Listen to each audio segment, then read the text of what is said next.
Hi boardies. Right, this is a game called Spy. It's been designed by Reiner Knezia. It came out a number of years ago, around 2004.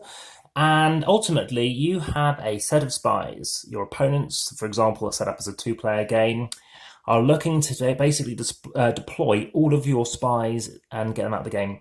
As soon as you deploy them all, you will win instantly.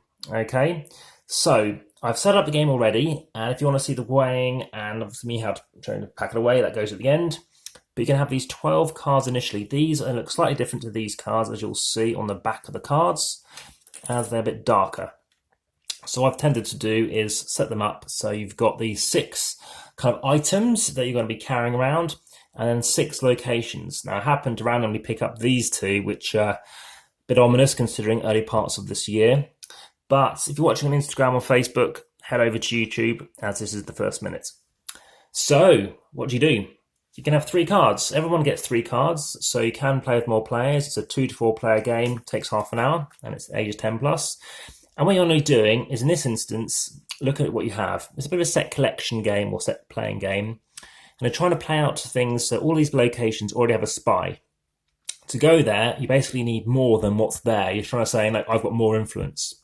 So you can play 2 of the same colour, in this case representing South America, and then you get to place one of these things here.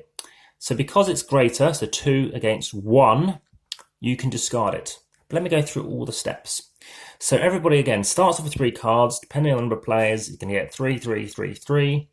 There are 36 of these tokens here, 12 already out, so it's 48, and there's 100, and I believe it's 8 cards in here. Could be 104, I think it's 108.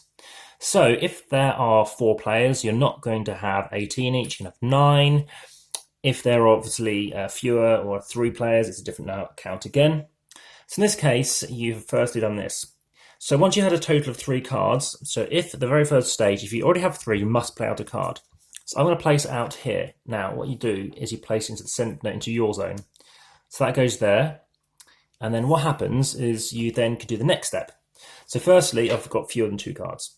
Then you must play a card from your hand. So I had 3 cards, you play out a card. Now what you can do is, because I've played a card, irrelevant to that, I can now play out 2 cards, because that is greater than this. I take one of my tokens, and I've only got 17 left to complete. That are now spent, and those can go into a discard pile, so let's leave them out of shot. Got 1 card left, that stays hidden, and it's their turn. They happen to have 3 things. They actually happen to have 2 cameras. So firstly, they have to play a card. Oh, and the last thing the person does is they draw a card. So now, if they can play, and they can play, they play out the 2 cameras. So the 2 cameras go, and then you place one of these on here. Back to this person, they do not have 3 cards, so you skip stage 1, which is to play a card if you have 3 cards.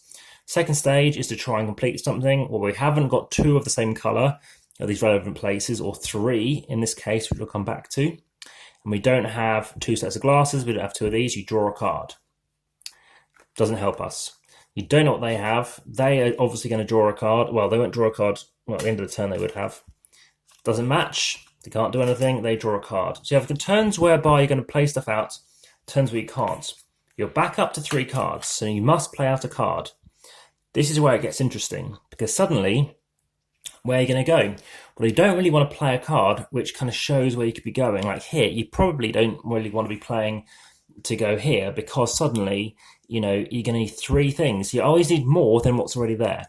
So you're going to need 3 of these camera symbols at least to go here. If you had 3, you play out 3 camera cards, which could be in your display and here. Remember, the most you're going to have is 3 here. You'll only have a most of 3, but you could have loads here.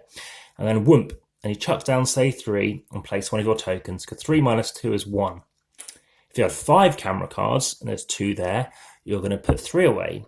It's a bit of a push your luck. So as you keep on going, you're going to start reducing your things. So in this case, I'm going to play a card. This time I'm going to go here. Why? Well, I could start thinking about this one, but going here, it shows hopefully I want to try and go for orange or hat. What they might be thinking is, well, if they've done that, what shall I do? So now I draw a card, and it's their turn.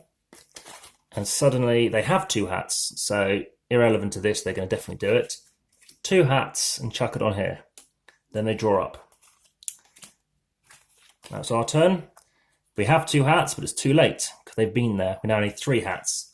We have 2 red cards. So firstly, you play a card out, but it doesn't matter because we're going to get rid of it anyway. 2 red cards and chuck this on here. That's how the game continues. So remember, it's about pushing your luck. What cards do your opponents have in front of them? What are they working towards? And is it worth you trying to, bank and trying to jump into one of these places first? Is it worth trying to, do what my opponent did? They actually happened to lose, but they won. They would have won the same round actually that I played.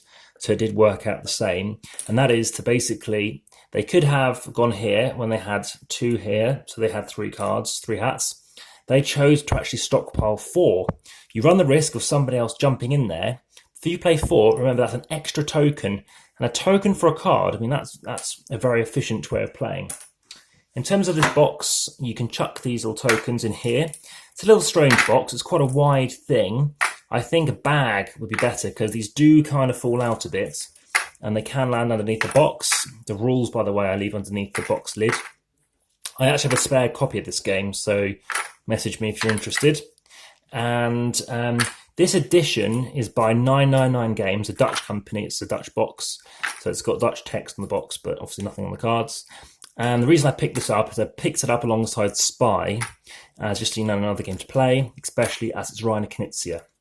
I give this game a 7 out of 10. I think it's kind of ticket to ridey. There's kind of 3 things that you could potentially be doing, and trying to consider. I mean, the tension does escalate. It kind of takes a bit longer with each time you play, not in terms of play, but as the game goes on, it's going to take longer to try and get out 5 of one thing. So it's like, oh, I find these cards go great here. So you put all your gold cards in one side, and then you put all the regular cards in the other. So the rules, really, really short. I mean, that's the rules. It's very straightforward and simple. And, for a small box, it does a great job, I think. And I would recommend it. I think it's very good. It's light, and some people criticize it. It hasn't got a great rating for how light it is. But I think for kind of what you're getting out of it, as a filler game, for something that takes about half an hour, I think it's got something to it that, again, you get a little bit of a thrill. And I think it's enjoyable. So 3 to 7 grams. Thank you very much for watching. Like if you haven't already, subscribe if you haven't already, and finally comment and check the description for anything else I may have missed. And I look forward to speaking to you again soon. Bye for now. Thanks.